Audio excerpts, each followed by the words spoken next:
everyone. It's Ryan Fowler here with my good friends Jordan Kurtz and Tim Costello in our game group live every Saturday. However, we weren't here last Saturday. I had to give a webinar presentation at that time. No way around it. So didn't have a show, but we have a good one today.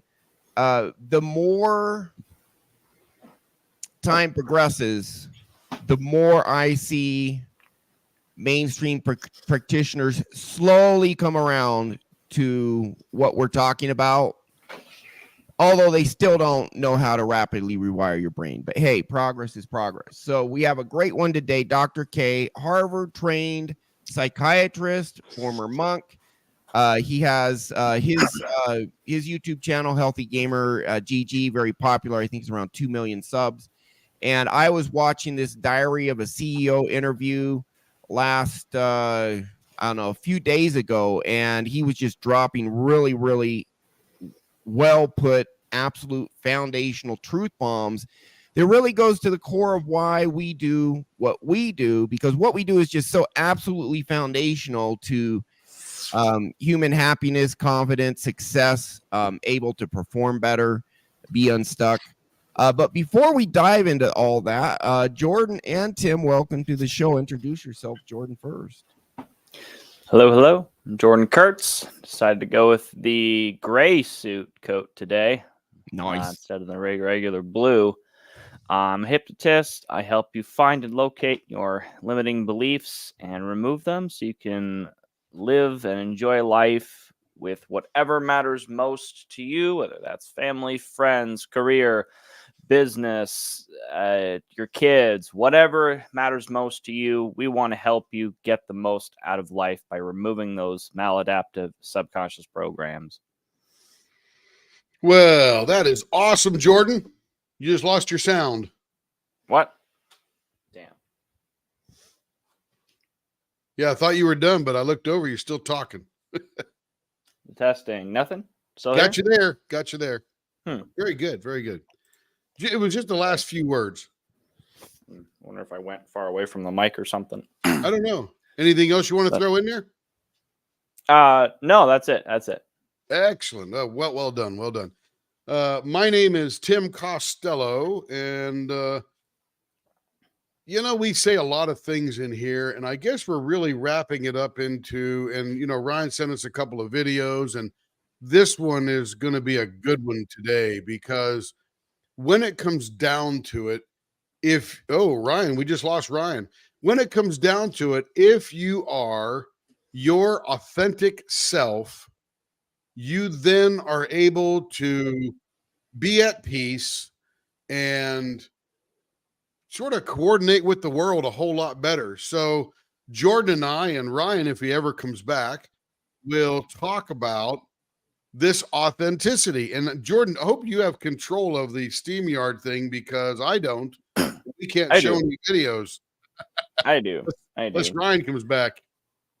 Wonder if he just lost his internet. I'm sure he'll be back. We'll give him a few minutes. Oh, he'll be back in 5. Sorry, computer glitch. Yeah, pull up the Dr. K clip, and I don't have any admin rights in there, but you may. I believe I do. Excellent.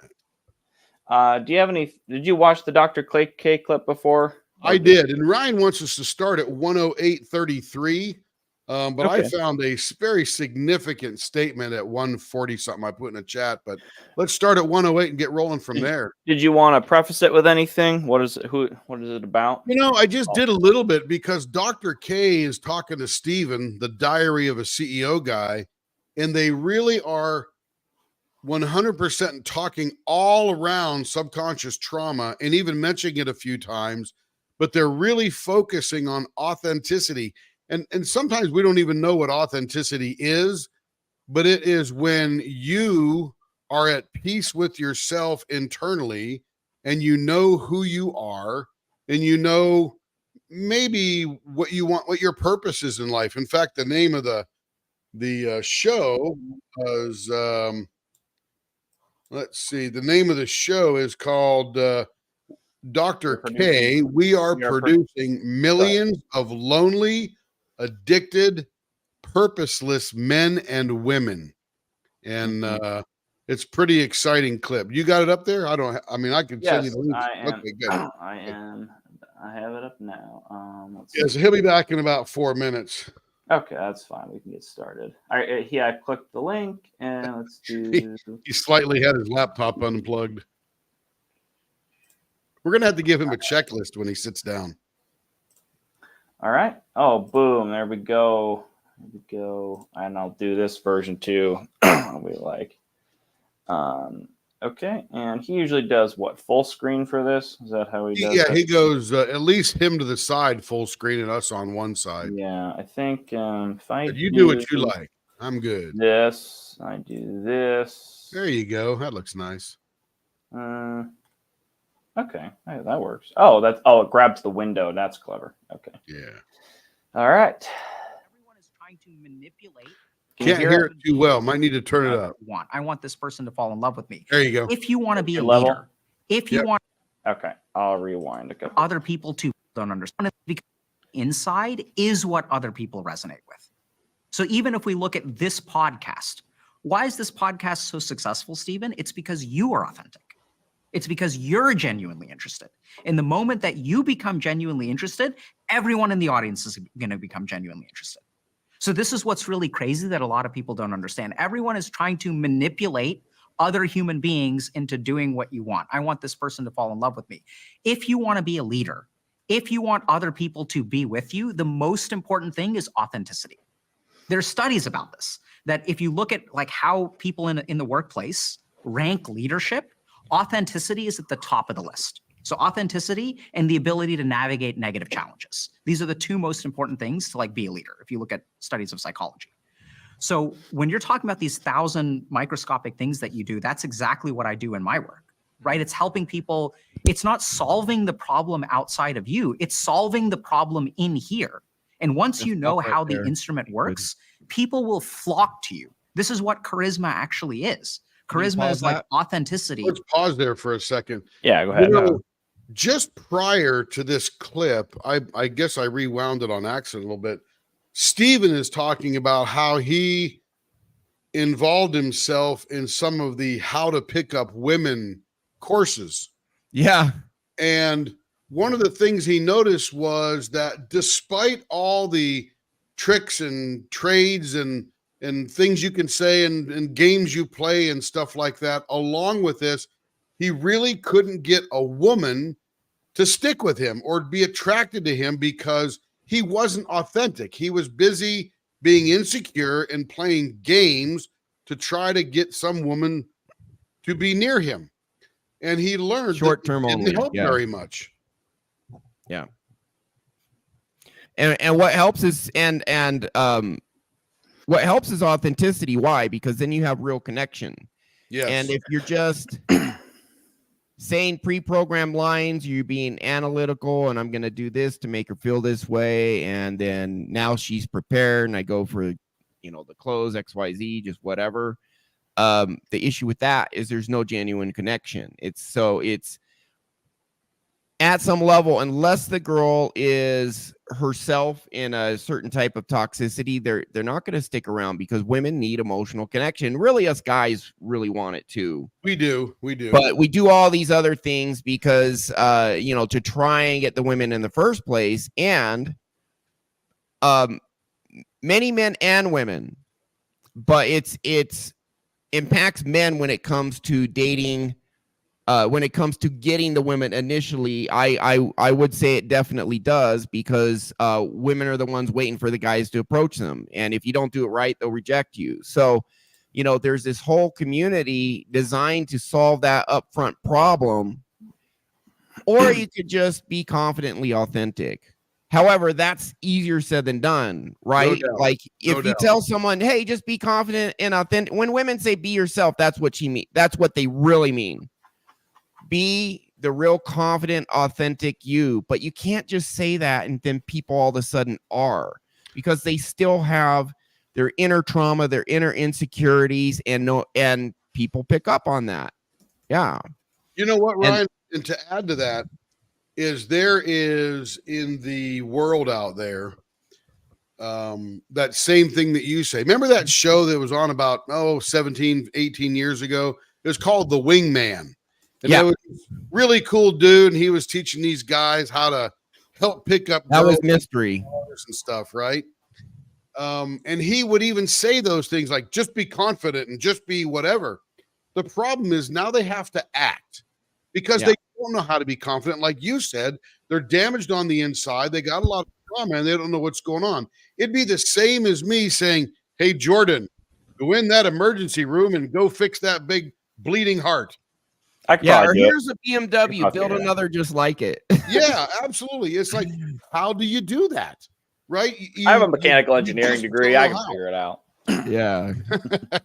Let's call Well, Brett. by the way, Ali Magnifico, welcome to the show. Thank you, sir. Hi, right back to you.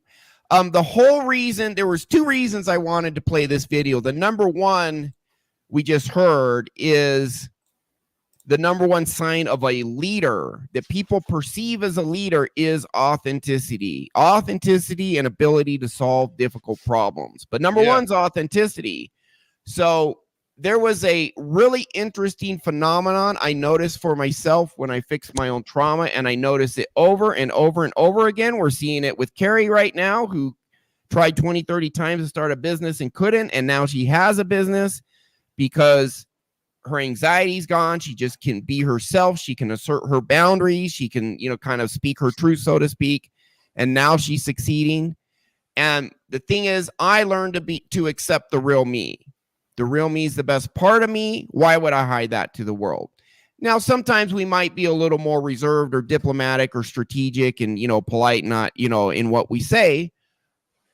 But that's a strategic move. It's a cognitive move. It's not an emotional move. Emotionally, we're like, hey, I'm the real me. And hey, this is pretty cool. Let's connect. Let's just be who we are. And if you don't accept me, it doesn't mean I'm not good enough. It means you can't see my value or we're not a match or whatever. Doesn't mean I'm not good enough. So now you can be the real you. My income within 2-3 years more than doubled, went up 2.5x. And my old job was people would come to me and I'd consult for them, but I had to land the deal. They had to agree, okay, I'm going to pay you $5,000 or $20,000 or $3,000 or $50,000, whatever the project was. All of a sudden, people trusted me more. People liked me more. And I had the same knowledge base, although I did upgrade that too because I felt better about myself. But within 2 years, my income more than doubled. And I see it time and time and time again. How long since Carrie started her business, Tim? About 1.5 years. And her income has gone up by how much? So this year, the revenue of the business is a little bit different than income. She used to make $47,000 a year at Walmart, but her business this year will probably do $150,000. Nice. So I see it all the time. Yeah. So, and let me add on to what you said. Yeah. Not only were you authentic and people connected with you, but now they had the opportunity to connect more often because there was less time that you were wasting worrying about the things that you don't worry about any longer. So now you get right to it, right? You don't wait a week. You get to it now. Now, crap. Now what do I do Tuesday through Thursday? Well, let's do some more, right? So you just become more efficient and the connection grows well. Yeah. And he said authenticity, a number one trait of a leader. If people now the next, we're going to watch a little more, but then we're going to go to a clip a little further on where he talks about how people pick up on how we feel about ourselves inside and react accordingly. How we feel about ourselves is the number one determinant of how others treat us. And when you are confidently authentic and others look at you as a leader, you just have more success across the board because people like leader. All the followers are going to just look to you as a leader. They're going to then, and it's not I'm dictating stuff to you, but a lot of people they want to be around you more because now you have real connection and they'll ask you for advice and things like that. And I've seen that with my clients. I had a guy who was an engineer team lead. He had 8 or 9 guys under him. He would tell them what to do. They would not do what he would do. They'd do their own thing. They'd ignore him. We fixed his trauma and he says, it's strange. Now they actually come to me for advice. They used to I would tell them what to do. They would ignore it. Now they proactively come to me. When you get authentic confidence, the real me is the best me, and I'm just going to be myself. You have connection. It just is such a massive change to the quality of life. So And I just when you're want that to authentic- sink in with our audience. When people look to you as a leader, it is a really, really good place to be. Go ahead. Yeah, and along with that authenticity, there comes confidence. And now they believe him. They pick up on it. Authentic confidence. Yeah. Stephen talks about in the Diary of a CEO about the 1,000 microaggressions that go on your body. Your subconscious and everybody else's subconscious is reading those microaggressions. Absolutely. And when they come across confident and assertive and, you really know what you're talking about, now people pick up on that and they want some of that. And what is the number one enemy of authenticity and authentic confidence? It's two words. Well, it's You got either it. subconscious trauma. Toxic shame. Yeah, one or the other. Yep. Subconscious trauma is a good answer too. Yep. So when we fix this, it's just a natural response for people to become authentic and authentically confident. And it's really great. Yep. Anything to add, Jordan, or should we just go on? Yeah. Well, yeah. Shoot. What's this? So I had a thought on the dating piece. They would analyze people. You brought up mystery. Yeah. They analyzed like 20 years ago or 15. Yeah. They analyzed some of the men who would work with them, and the men that they noticed both groups were able to regurgitate and use pattern recognition and usually, get laid, perhaps even get into some relationships. But the guys that didn't really internalize why what they were doing was working, they often eventually collapse. Their relationships wouldn't last. And so when it comes to authenticity, it's like, so you have to learning to talk with women is a skill. It's something you can learn, but you have to also understand the why behind what you're doing works. And if you think of what you're doing as just tricks and things like that, then of course it's eventually going to fall, because they're like, the real me is not this way. Thinking of it as a trick inherently means there's some deception in it, right? Like a magic trick is you're being lied to a certain way to make you think one thing when something else is really happening. Yep. But when you have to read the book The Game by Neil Strauss, which discusses that the star of the show, Mystery, who taught these guys to be pickup artists and get women, he himself had massive insecurities around relationships and struggled with relationships. So the whole pickup artist community, their techniques do work in the short term. But if you have these big insecurities and you're just using this outward still to cover up for it, you're not going to be in a sustainable position. The cracks in the mask are going to show through eventually. And a lot of women pick up on these and leave, or the women have their own toxicity. It's the same problem that narcissists have. My point was, I was trying to defend what they were doing, but I'm because clearly something they're doing is working. That doesn't mean the methods are bad. It means that the people using them are using tools that they don't fully understand or have accepted. Yeah, absolutely. Yeah, Neil Strauss in the book The Game called them kids with dynamite. That's an excellent way to put it. Yeah.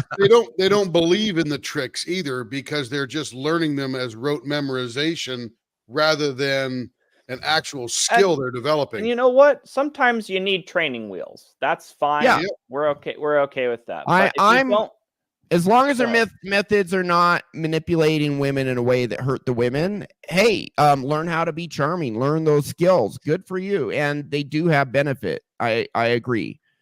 But they're not going to help you with long-term relationships, very much. Did you want me to put the video? Yeah, let's go back. Thank you. And see. Boom. There we go. Rock and roll. Okay. and the confidence to face hard times. If you have these two things, when you walk into a room, people will like stop what they're doing and just like look at you. It changes the way that you conduct yourself, right? So we even know that there's this discipline called psychoneuroimmunology. When you believe something in your mind, it affects your brain. When it affects your brain, it affects your whole immune system. It affects your physiology, and other people pick up on that. So you have to solve internally first. Like the more internally solved you are, like yeah, it's so fucking true. And I say this as well from This is what we do. Both leadership, but also being a founder of companies who appoints leaders. And if I think back over the last 10 years, every single leader that I've appointed as CEO or something in the C-suite who has then struggled was not being themselves. absolutely. And it's so, I have 3 cases in my brain right now of leaders who I appointed over the last 10 years in these companies, and all 3 of them failed. And if I could articulate exactly why they failed, it was because they were trying to be what they thought a leader was, and they weren't being themselves.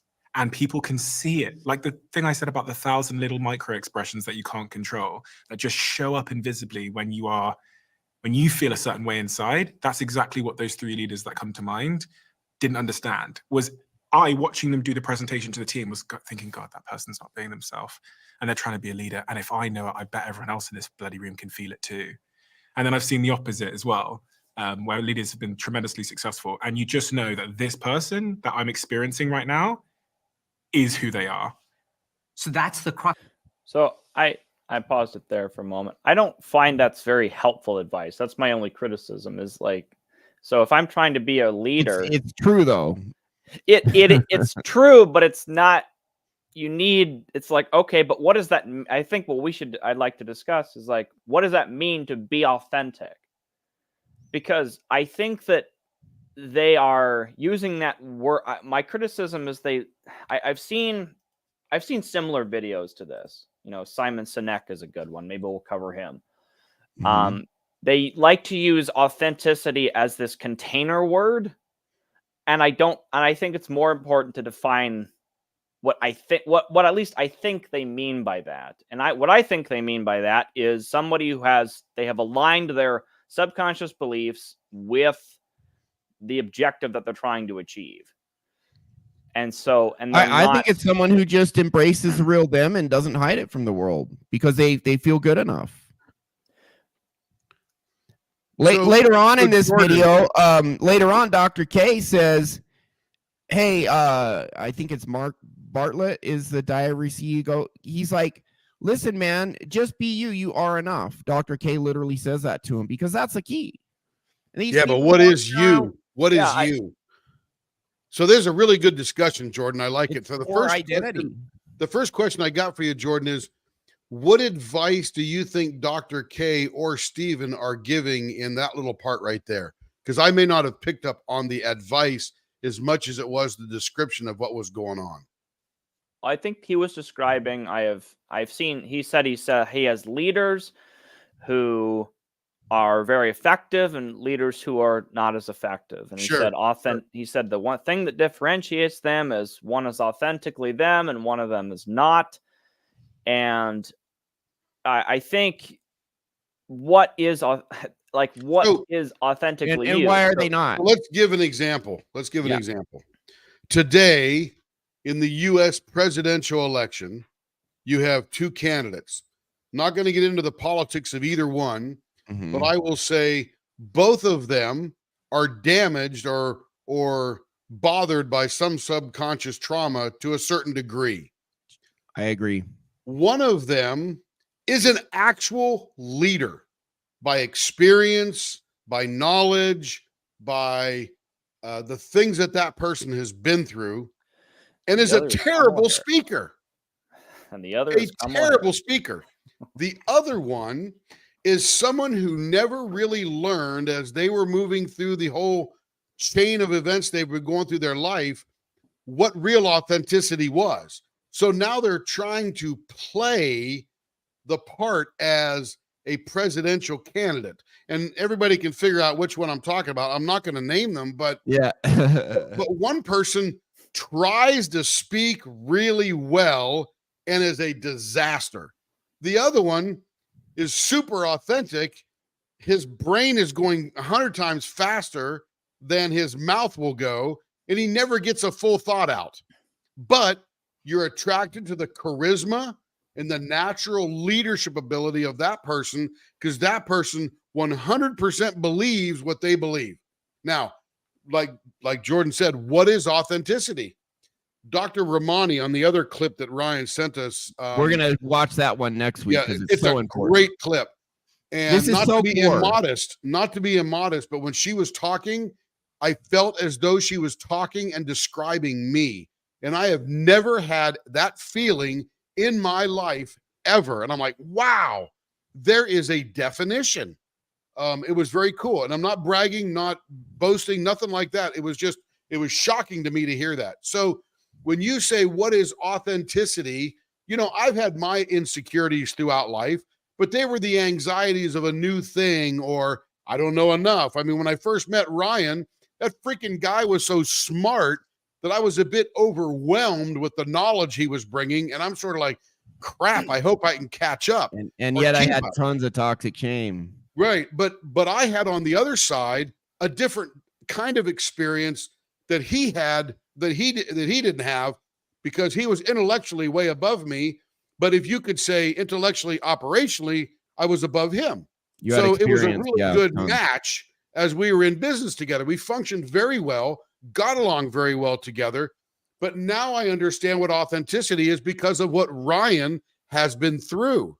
And now I see the change. So the authenticity is, and this is the description, right? If the absence or the opposite of authenticity is you're not good enough, or you don't belong, or you don't deserve, or you can't get what you want, or you're raging and anger and resentment on the inside, or you really feel safe or insecure.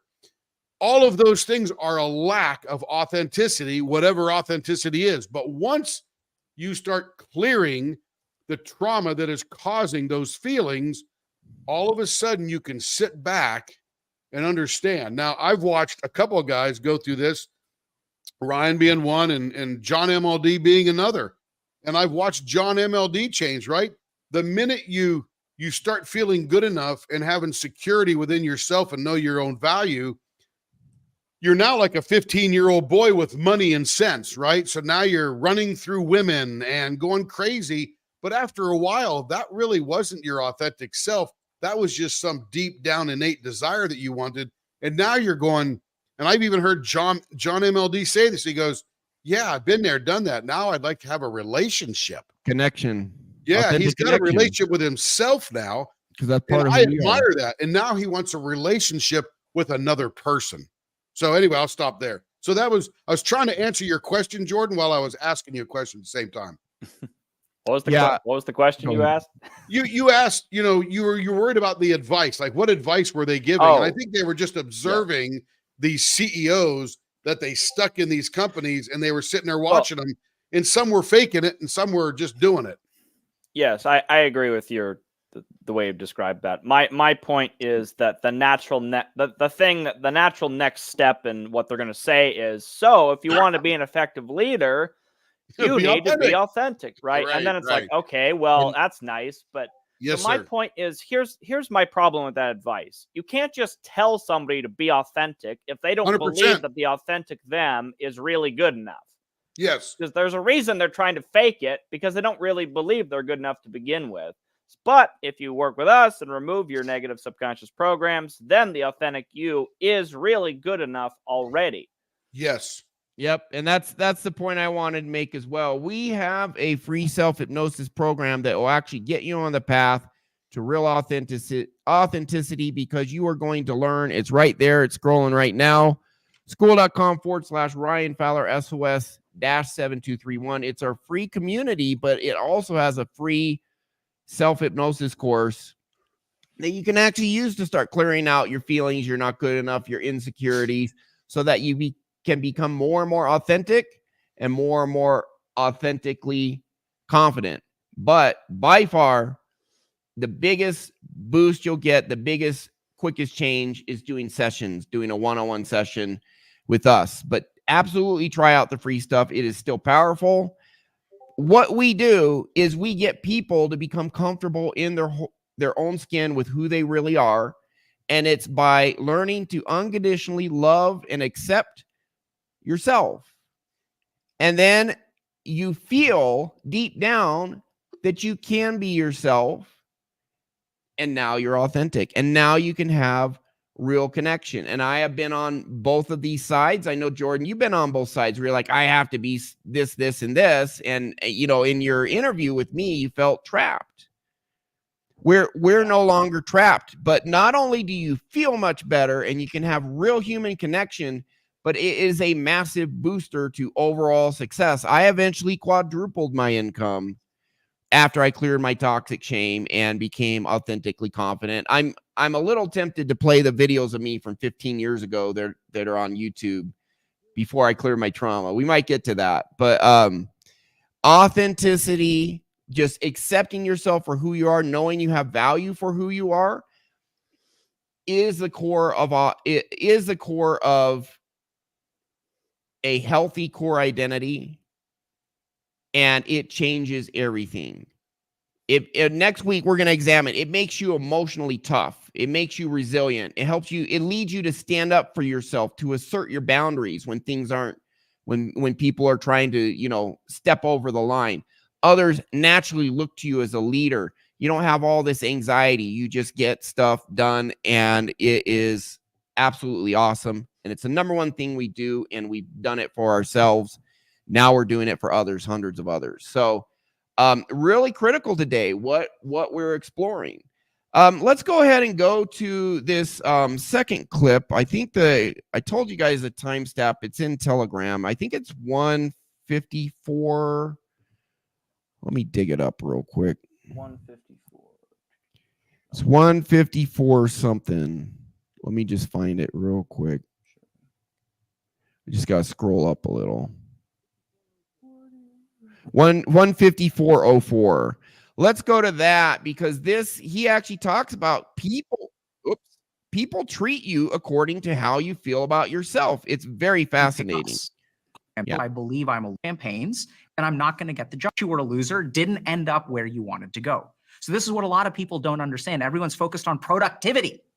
But the single most important thing that will determine your future is your sense of who you are. And that's not like some, spiritual, get connected with you. This is like fucking science. I love that. Right? If you believe you are a loser, the empathic circuits of other people's brains will detect that in you, and they will treat you like a loser. Wow. You carry who you are with you. That's why you get into failed relationship number 1, failed relationship number 2, failed relationship number 3, until you changed. And when you change, your sense of identity changes, then your future will change. The last thing to do is, on a more microscopic level, look at these responses. You want to comment on that? Anything? Or this is why clearing your toxic shame, and so that you can be authentic and authentically confident, is so important. And if you stop and think about this, you know it's true. The people everyone looks up to, they're charismatic. Why are they charismatic? Because they're authentic, they're authentically confident. They're just cool. They're just something about them. And I think it's because people look to those people as leaders. Next week, Dr. I'm going to slaughter her name, Rawami, I think it's Ramani. Dr. Ramani. Yeah. Talks about how authenticity just makes it so narcissists can't screw with you, how narcissists are actually kind of scared of authentic people in many ways, or they'll try and tear you down, or they won't look at you as narcissistic supply, because authentic people really can't be screwed with. When other people are trying to put the authentic person down, he's like, oh, that's interesting. Is that true? Well, there might be a little truth to that. Or is that true? Yeah, nah, that's not right. And because authentic people, their ego's in check. They realize they're good enough for who they are unconditionally. We can be authentic when we're not afraid of rejection. We can be authentic when we're, and go after stuff. If it's like, well, I might fail, but I'm going to learn. I'm going to keep going. I'll eventually have success. Failure doesn't mean I'm not good enough. So when all these potential pain, like if you feel pain from rejection, pain from failure, pain from people ignoring you, that's going to lead you to not be authentic in order to avoid that pain. But authentic people are naturally confident and naturally strong in their core, which is why they can be authentic to the world. So if you get there, it is just so massively powerful, and people pick up on it. When I was in the depths of my depression, like the very worst parts of my depression, that is when I was treated the worst. People treated me terrible when I was in depression. I had these roommates and they're like, what's wrong with this guy? What's his problem? This was back in college. And I just I noticed this in college. Man, the more depressed I am, the more terrible people treat me. They either ignore me or they just treat me poorly. And that's what he's talking about here. We call it so within, so without. If you guys have any comments? Yeah, so the part that's interesting, or there's a lot of things I thought were interesting, but he said other people will detect and pick up on the way, if you think of yourself as a loser, they will pick up on that. That is very interesting. And I think that's very true. You present yourself in a certain way, like I'm a loser. Why are you listening to me? I don't think, in the context of leadership, I don't feel like I'm good enough. I mean, you can tell it from their body. I think he said chemically we can pick it up. Like there's almost a. Well, we empathically pick it up. Yes, and we can tell what they're really feeling. Now, I will say that people who are narcissists, their entire identity is surrounded about portraying this false image to the world that they're actually, big ballers, high rollers, or it can be different. It can be like they're just very righteous, or it's a woman becoming very attractive. And again, not all very attractive women are narcissists, but a narcissistic woman will place a high priority on that. So people can get fooled by certain narcissists, sociopath. In the short term, they can get fooled. That goes back to the POA thing. But long term, no, it doesn't work long term. Well, I thought he said, if I recall, like chemically there's something what was the you can go back. Yeah, I'll go. Tim, your sound's off, Tim. Psychoneural. So I was coughing, had to mute myself. Psychoneural something. Do a search in the transcript for psychoneural. I'm a loser. Why did you pick us? You're on my heaps. I believe I'm champagnes and thought that you were a loser, didn't end up where you wanted to go. So this is what a lot of people don't understand. Everyone's focused on productivity. But the single most important thing that will determine your future is your sense of who you are. And that's not like some, spiritual, get connected with you. This is like fucking science, right? If you believe you are a loser, the empathic circuits of other people's brains will detect that in you. Okay. So that's what it was. Which is physical, chemical, hormonal, who knows what. And they will treat you like a loser. You carry who. That's interesting. So I think I thought he meant more like there's. I was going in more like an electricity direction, but I think he means like body language and the way you talk about yourself, the way, like, we're very social creatures and we're able to detect on if you have high self-esteem or low self-esteem. Yeah, and just so our audience understands a little bit more about how our subconscious mind works, our subconscious processes 1,000 times more per second than our conscious mind. That's science. That's been established. Yeah. When you meet someone, your subconscious mind notices the dilation in their eyes, their heart rate, their breathing patterns, notices their tone of voice, posture, what they're saying, everything.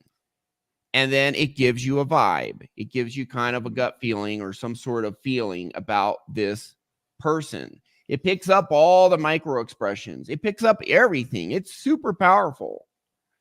Yeah. And then you get just a vibe or a feeling. That's what's communicated to your conscious mind. So when he's saying others treat you like a loser, it's because our subconscious is very powerful and they detect that.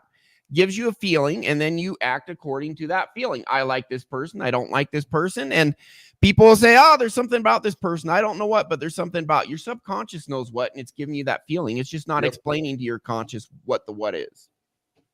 Especially like being a hypnotist too. I noticed that I mean, I think I had this before. I think we all have it, but especially being a hypnotist, having to help other people navigate through that stuff, I can pick up on it so fast. It's almost, I sometimes wish I could shut it off, because it's like, I know somebody has low or high self-esteem within the first 2 seconds of me meeting them based on body language, how they're dressed, their face. Like, I know that stuff. We read their energy. It just kind of, we get a vibe. We're connected to that part of ourselves more strongly because we use it for our job. Yeah. Your subconscious. And we cleared our trauma. And it's just looking for patterns, right? Yeah. Your parents taught you patterns, eyeball contact, facial expressions, your social interaction with other people taught you those things, and your subconscious continues to learn. That's why it's super important for children to socialize with others, so they can develop that keen sense of discernment to not be overwhelmed by the gaslighting of the future. Yeah. Mm-hmm. Yeah, 100%. And the reason I wanted to play this is to let you guys know this is number one. If you want to succeed more in life, you want to be happier, you want real connection with quality people, whether you're a guy looking for a very attractive, high quality woman, or just business relationships, a girl looking for a guy, good friendship, not feeling lonely anymore, success in business, whatever. This is the foundation. He's saying number one. He's not joking around. He's not bull crapping. This is true. And this is why we fix this is the number one thing we fix, what he's talking about. People feeling like losers.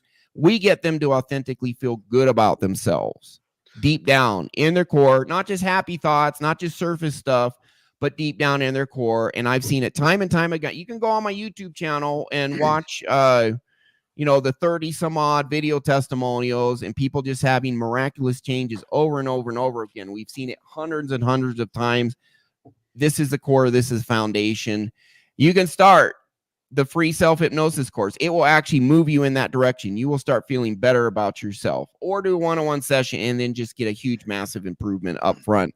For the overwhelming majority of people, small percentage of people we can't help. Everyone's on a spectrum, but that's why I wanted to show this today. It's so important. So Ryan mentioned lots of things that we all seek after: relationships with others, jobs, money, whatever the case may be, marriage, girlfriends, whatever. But the interesting thing is the testimonials on Ryan's YouTube channel are people who have found themselves. Yep. It's key, because you can't create a relationship that's productive with somebody else until you first have a good relationship with yourself. So that's the core. In Ryan's story, you'll hear him talk about the time that he was walking up the stairs from his basement, I think it was, at his home in Salt Lake City. And for the very first time in his life, and how old were you, Ryan? I was 38. I'm 50. 38 years old. Nearly 2/3 of a lifetime he has gone through and never, ever knew how good he was just inside himself. And that was the moment there that he, for no reason at all, he just knew he was good enough. And I was happy, and I'm like, why am I happy? Right. It's like I'm happy for no reason. That became the beginning of his joy experience. And now, oh man, I'm big screen. And now he's having fun with the camera controls. but now he's able to grow from that, because him feeling the joy and happiness about how good he actually was to his core was the beginning of finding his authentic self. And as Dr. K talks in the rest of this clip, as we'll get to some of it, finding his purpose. It changes everything. It changes everything. It gets rid of the BS. All right. And now we're back to the clip. All right. You got it like at the end, right when he finished up. I figured it out. Yeah. You click and drag. There we go. Right. Okay, cool. And I also have the school community pulled up for later if we want to show that. Cool. Cool. All right. Let me, I think, let's figure out. Might as well, you mentioned it. Might as well just pull it up now and show the classroom in the course. It's all free. Yeah, sure. Okay. And let's do this one. And let's do this one. This one. And also, you guys see in the banner below, we have a course for helping men with all phases of insecurity with dating, from initial approach to dating the girl, going for the kiss, emotionally connecting with the girl, not just as a friend, but as two sexual human beings.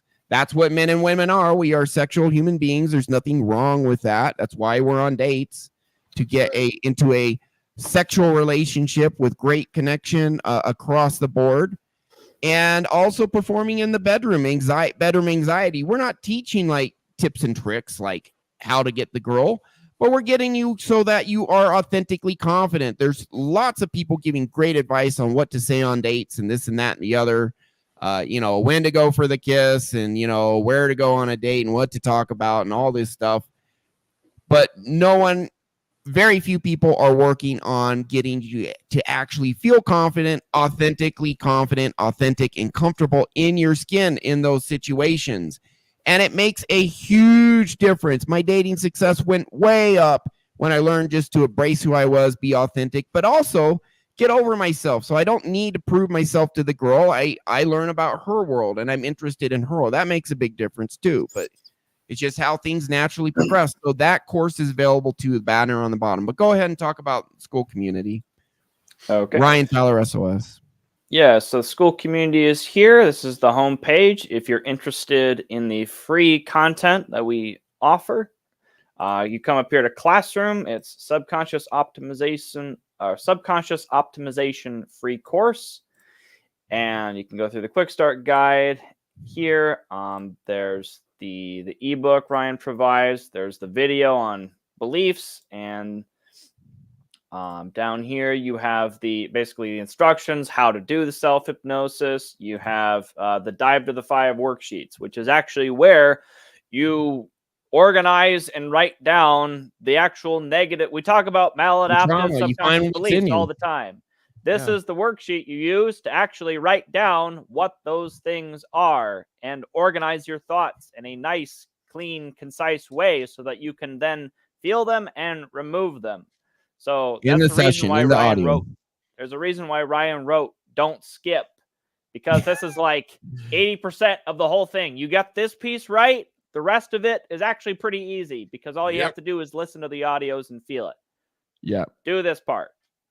And this is all for free. And you have the download link. And it actually works. It does actually work. It works really well. It does actually work. Anything else you wanted to highlight on this page, Ryan? No. So if you want the authentic confidence that is being discussed by Dr. K and telling you it's the number one thing to be a leader, number one thing to be treated well, core of success, everything else, this gets you started. It will move you in that direction. You will see benefits if you take it seriously, follow the instructions. All right. So I guess back to the Dr. K clip, and then we'll wrap out the show after watching a little more. Okay. All right. And I'll make sure we're in the same spot. The same thing. The same part of the brain activates. And if you guys... where we were a little farther. Yeah, go back 5-10 seconds. I want to hear his Gupta impression again. That's your funny. Internal... Just kidding. You asked me a question at the beginning. How do you start? So this, okay? Look at these, right? If you believe you are a loser, the empathic circuits of other people's brains will detect that in you, and they will treat you like a loser. Okay. You carry who you are with you. That's why you get into failed relationship number 1, failed relationship number 2, failed relationship number 3, until you changed. And when you change, your sense of identity changes, then your future will change. The last thing to do is, on a more microscopic level, look at these responses within yourself. So you asked me at the very beginning of the podcast, and now we're coming full circle. How do you start understanding yourself? So you look at the drives within yourself, right? Why can't I sit still? And this is going to be so hard for you, because if I told you, this is hilarious. If I told you, Stephen, if you want to heal your trauma, you need to go to Bali, you need to sit on a beach, and you need to do nothing. You will still turn that into growth and progress. Because what you'll say is, oh, this is what Dr. K told me to heal my trauma. So now I'm doing even more important work than a podcast for 10 million people on the internet. Now I'm doing the healing of my trauma, which is the goal. And you're still running away from yourself. There's no way you can run away from it. Your mind will transform the very thing that you do into the problem. And that's what trauma does. Why? Why? Because our subconscious dictates 90 to 95% of what we do all day long. And our cognitive mind can temporarily, partially override it with effort. Yep. But it's a very limited resource. It can only do so much. Man, the minute you go to sleep, game's over. Yeah. Well, even during the day, you know, and people, I've experienced this, people who have a lot of anxiety and they see a lot of threats in the world. So their conscious mind is always, they're hyper vigilant and their conscious mind is very engaged. They're exhausted at the end of the day. Oh, yes. Absolutely. Just trying to control everything. And because it's not how we're designed. We're designed to consciously focus on a few things here and there, and our subconscious does the rest. All the automatic stuff we do. You get into a car, you automatically know, how to turn it on and put it in gear, and you don't even think about it. You just do it. It's all subconscious. Yep. Our feelings are subconscious. We don't say, oh, this thing happened, now let me choose how I feel. Okay, I choose emotion C over emotion A, and then you feel emotion C. No, it automatically comes up based on what's in your subconscious, and fighting against it is very difficult. You can only do it so much to a limited degree. So you got to rewire your subconscious. Yeah, I think what was interesting. So and correct me if trauma is all in your subconscious, by the way. That's what he's talking about when he says trauma. Sorry, Jordan. No, you're good. And correct me if I'm wrong. So his point was that even if you go do a so-called trauma healing retreat, that you're still bringing those issues with you, and so they're following you around everywhere you go. Is that his point? He contradicts himself a little bit, because at 144, what did I say that was, Ryan? 144.18, he says he is so damaged. He says no amount of fixing your life will make that kid go away, which means that subconscious trauma developed in childhood. He's talking about your inner child. Amount of fixing. Fixing your life will make that kid go away. Go back up 10 seconds. Yeah. There you go.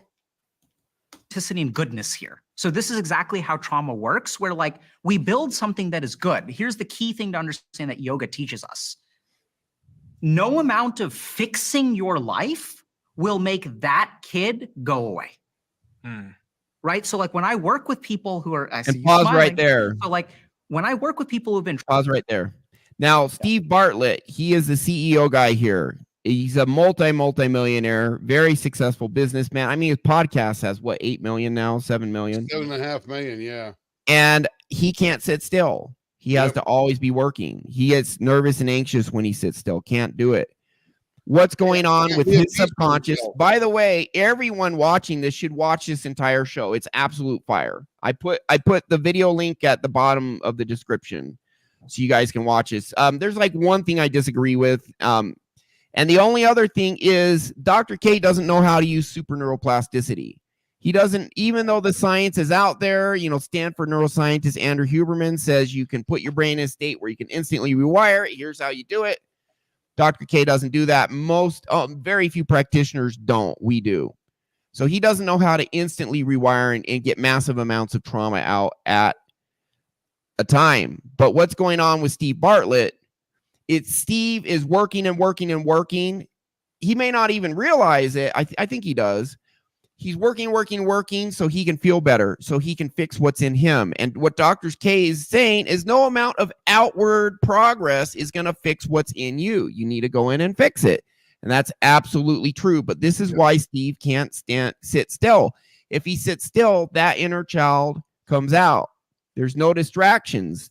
Now it's going to come out. Now he has to pay attention. And that's terrifying to him. So he keeps working to distract himself and to hopefully get some sort of achievement where he finally feels good enough and now can rest. But Dr. K saying right there, no amount of outside fixing will fix what's in you, that wounded child. You got to go inward to fix it. Yep. That's our whole point. That's what we do.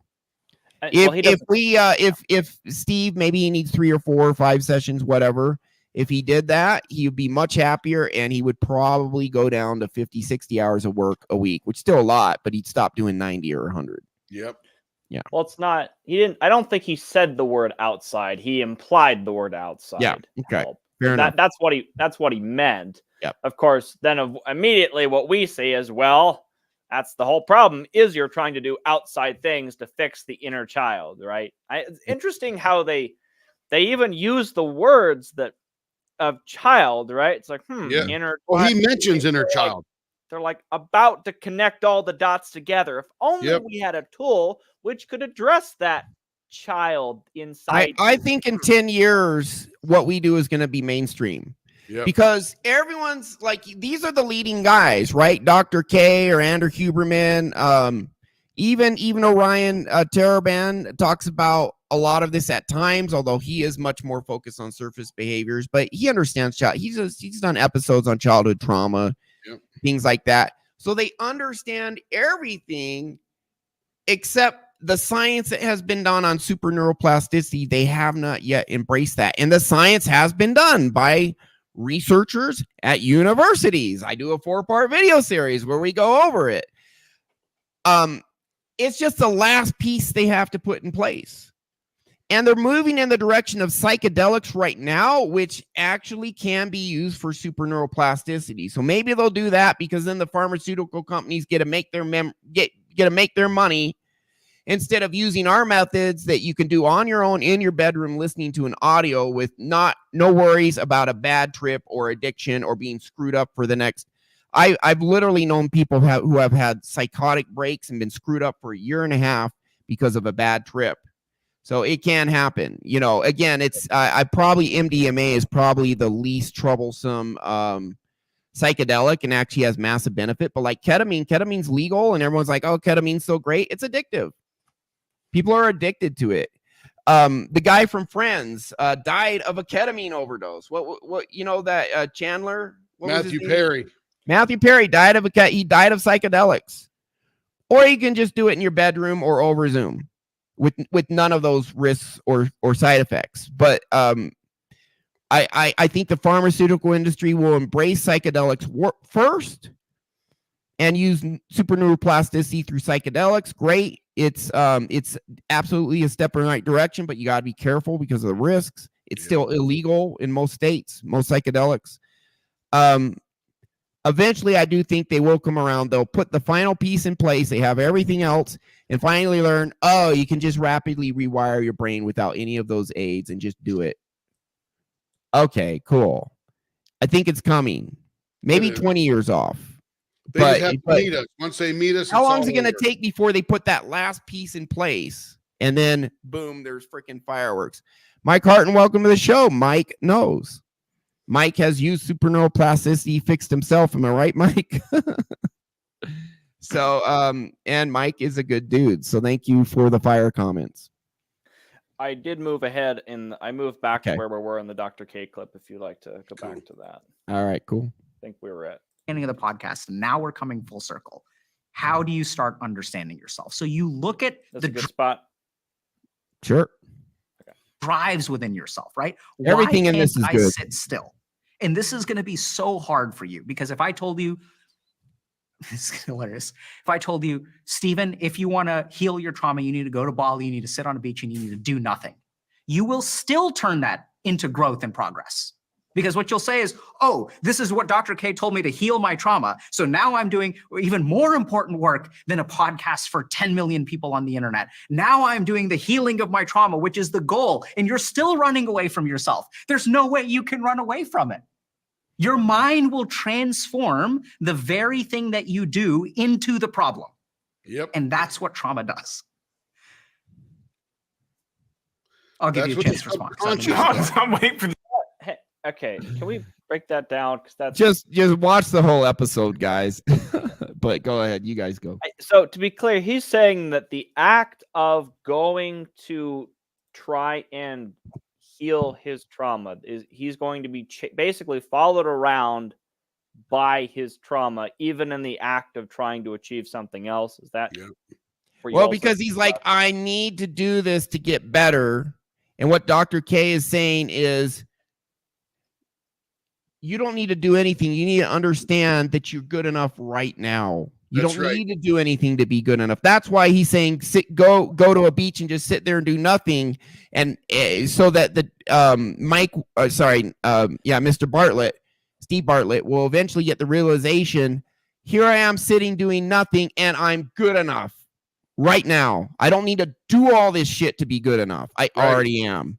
That's what he's trying to communicate. And he's like, nope, Steve is going to turn it into a project of something I need to do to get better. And his whole point, you don't need to do anything. You're already good enough. It's changing a belief system. That's it. Yes. It's perspective. That's it. Deep down core identity and perspective. That's what needs to change, but doing outside stuff doesn't change it. I'm going to do X, Y, Z, and then it'll be good enough. Yeah. Right. It's a very cognitive project for most people. It's not doing that fixes you. It's understanding who you are as a being. Yes. And how do you understand how you are? You get rid of the trauma. We rewire your brain. We change your beliefs. That way you'll know who you are. Yep. Yeah. Now, if one of us was on that beach in Bali or wherever he said and doing hypnosis to him, then there you go. Then he get better if he's willing. He should have left that part out. He doesn't know that part. That's the final piece. Go to Bali. He knows everything but. And listen, Go ahead. first time I saw Dr. K, he was kind of defending all the research that was coming out showing that psychiatric drugs for depression, the SSRIs, a lot of research came out showing it doesn't really help very much at all, if at all, and can cause more harm than good, and there's no long-term benefits. And so first video I saw of him, he was defending that. And I'm like, this guy's kind of a schmuck. But honestly, the more I listen to him, he actually he really does have a great understanding of trauma. He just doesn't know the final piece, which is how to rewire your brain rapidly. He knows how to rewire it slowly over time, which is what normal therapists do through repetition, neuroplasticity that way. He doesn't know the final piece, which just takes everything and just makes it exponentially. Going the dark side. He doesn't know that. Come to the dark side, Dr. K. Everything else he knows. He's a rock star. Overall, he's a rock star. He's a good person. He really is. I really like him. Yeah. All right. You want to hear Steven's response here? Yeah, man. He's got a Then we'll wrap it up. The solution, Dr. K. Yeah. So, I mean, in your case, I think it's like sit. Just sit. And you have to be careful, because if your mind turns the sitting into a goal that I have to achieve, I need to sit and that will be my growth. No fucking goal. Just sit. Waste your time. What you need to learn how to do is waste your time. Do nothing. Sit. Be with yourself. And watch out for that mind. The second thing is awareness, okay? So as you sit, you will notice all of these things come up. So this is like, you asked me a question at the beginning, how do you start? So what I would say is sit for 5 minutes, 15 minutes. Sometimes we'll tell people to stare at a wall for an hour. And just look at what on earth goes on inside you. You will discover that it is a zoo of thoughts, feelings, emotions, drives, panics, worries, distractions. Your internal environment is such a mess.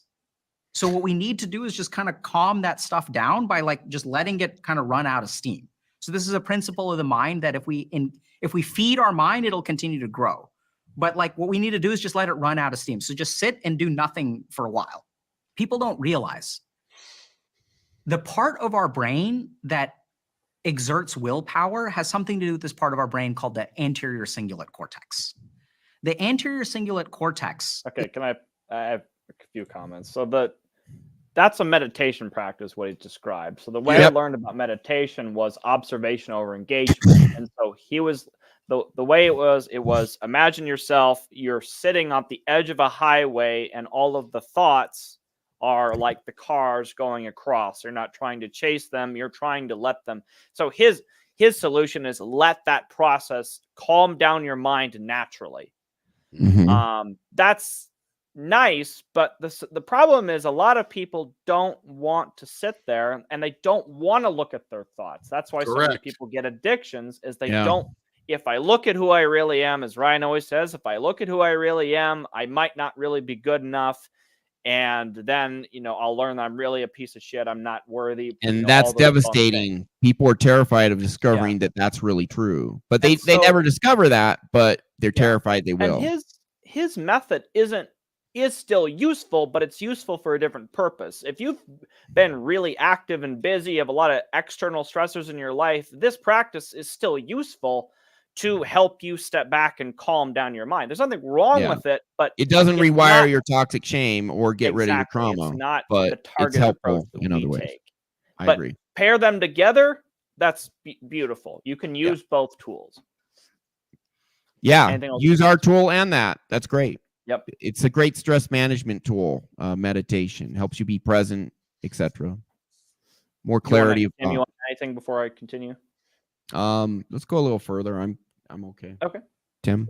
Yep. Is a piece of where Okay. willpower comes from, but it is also the part of our brain that monitors conflict. So willpower and monitoring a conflict are actually technically the same thing. The same part of the brain activates. And if you pay attention to your own internal experience, what you'll realize is anytime you're using willpower, there's an internal struggle that you are paying attention to. It's like, I don't want to order chicken. I want to order fried chicken. So there's a monitoring of the conflict that goes on. That's anytime you're exerting willpower, there's this thing this way and this thing this way, but you are aware of it. You can't exert willpower if you're behaving automatically, right? That's why it's so easy to get lost in doom scrolling, because you're not even aware of what you're doing before, and then 4 hours have gone by and you're like, what happened? You're not aware. So this is the crazy thing from a neuroscientific perspective, and this is what the yogis will teach as well. Awareness is willpower. Awareness is self-control. And I've worked with tons of addicts. They come up for air, and maybe you've done this, and maybe people at home have done this. You go on this binge and then you come up for air and you're like, what have I been doing for a couple of days? What I've been doing for a couple of hours? Then you gain that awareness again. So the more that you are aware in the present moment, the more your problems will literally melt away. It's like crazy. I don't quite know how it works. Now I'll pause that. I disagree with him. Yep. Go They don't go away. I disagree with him, and science disagrees with him. So if you watch, and in fact, if you watch in the video section of this channel, the 4-part series on super neuroplasticity, Dr. Andrew Huberman says awareness is the first step to changing your brain, to Correct. healing your trauma. The second step is alertness, which is epinephrine. And if you're awake, you have some epinephrine. But if you feel intense emotions, it goes even higher. He talks about that too. The third step is focusing on what's in you, these root core beliefs, toxic shame that needs to change, and then telling your brain to change it. And then what's called non-sleep deep rest, or just deep sleep. That's a process science has outlined. He's talking about the first step. Yeah. So it doesn't just go away. Awareness on itself can help. Mm-hmm. But Dr. Huberman actually says, here's a lie that people say, hey, watch this webinar and you're going to gain new insights and that's going to rewire your brain. And Dr. Huberman says, nope, that's a lie. The research says that doesn't work.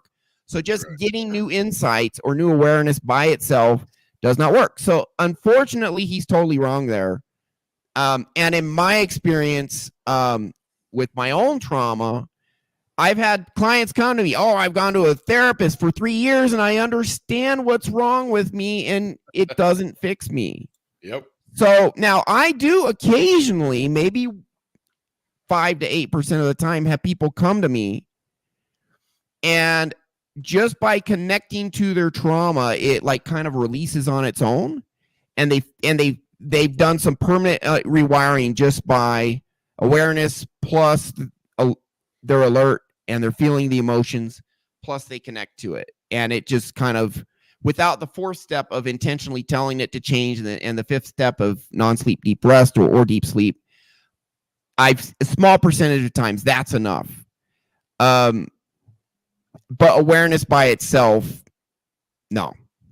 Correct. Although it is the absolute first step, and that's why we say don't skip the worksheets for our program, because the whole point of those worksheets are to make you aware of your subconscious beliefs and trauma in you and connect to it. And once you get that done, the rest is actually, that's for most people, that's actually the most challenging part of the process, is to go inward and connect to that stuff and know what it is. Yeah. But he's just wrong here. And if you watch part 1 of my 4-part series on super neuroplasticity, you'll hear a Stanford neuroscientist telling you the same thing. So for everything else he said is absolutely 100% true and is just absolute fire.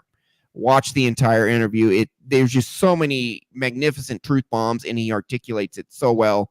Yeah, that entire podcast is worth watching. And I can say a couple things. Sure. So I think I agree with everything you said. His solution was just become willpower, right? So he's talking about willpower. He's talking about you just have to, be like people. The issue is people expend all of their willpower trying to fight against their subconscious beliefs. Yeah. And so, yes, you can use awareness, you can use willpower to try but that's going back to the cognitive behavioral model again. And it's not a complete solution. Cognitively become aware of these things so that they will naturally dissipate. Now, I have disagreements whether or not they're actually going to dissipate to begin with, but even if they do, that's still every time those negative things come up, you have to use cognition to make them go away. Yeah, slowly over time, you can gradually rewire your brain with those methods, partially rewire it, and slowly. Right. But what if those negative beliefs just don't come up to begin with? Then you can apply your awareness and your willpower to more useful things in your life to be. Yeah, what if the trauma's gone? Yeah. Right. What if there's no more trauma? We got rid of it. That's way better than managing it every time it comes up. Yes. So he landed on basically, and let's go all the way, circle back to cognitive behavioral therapy, right? And we're saying, no, you can do one better than that. You can actually prevent those issues. So you don't have to use that awareness and discipline to play whack-a-mole with your thoughts. You can just naturally bring your mind to a place of rest by removing those subconscious programs. That's all I had. Tim, did you want to add anything? Yeah, the one thing about CBT that has befuddled me in recent years is that it is a conscious, cognitive, thought out, willpower generated effort to change your behavior, either through talk or repetition or whatever you want to do, right? But the interesting thing about behavior is it's 95% controlled by your subconscious.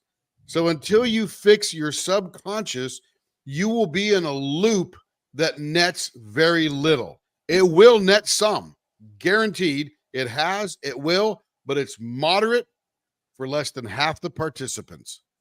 So get into your subconscious. It doesn't even work for half the people. Right. It does not work at all for half the people who try Zero CBT. for half the people. Zero for half the people. So, and they have the nerve to call it the gold standard. Right. That's all they got. I mean, that's right. Yeah. That's all they have.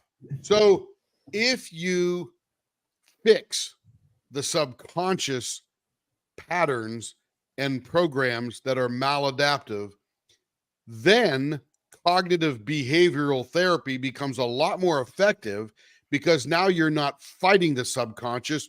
You're just trying to redo your behavior that you're so patterned into after a lifetime of whatever you're going through. Yeah.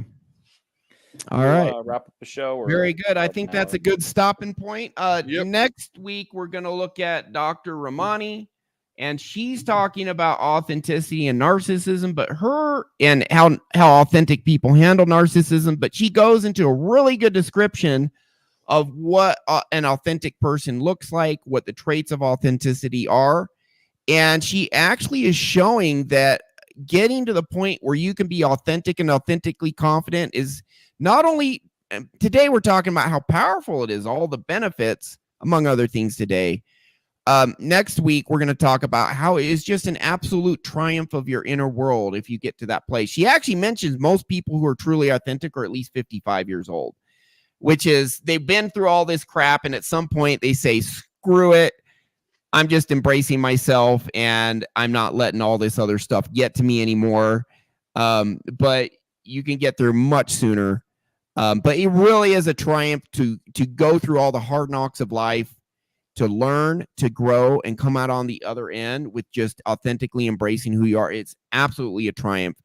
And there's so many benefits that are going to be talked about next week about getting to that point of authentic, which is just healing trauma and getting to the point where you at a deep level understand you are enough just as you are. You don't need to do or say anything to be good enough. You can sit on that beach and not do anything and be good enough. Dr. K, and if you watch this, Dr. K says, Steve, you are good enough just as you are. He says that in this thing. So it's absolute fire. We got more fire coming next week. Start on your journey. Do the free stuff. Do it seriously. It will change your life, and you will be on your way to becoming authentically confident and an authentic person who's just 100% comfortable in your own skin. It's freaking awesome. That's all we had today. Any final comments, guys, or should we wrap it up? No, sir. Good to go. Okay. That is our show. You are enough as you are. You have massive value just for who you are. And if you're willing to go in and shift your focus inward and change your internal world, you will find out something that we've learned that we think is absolutely awesome. And that is you have more power than you know. That's our show. Thank you.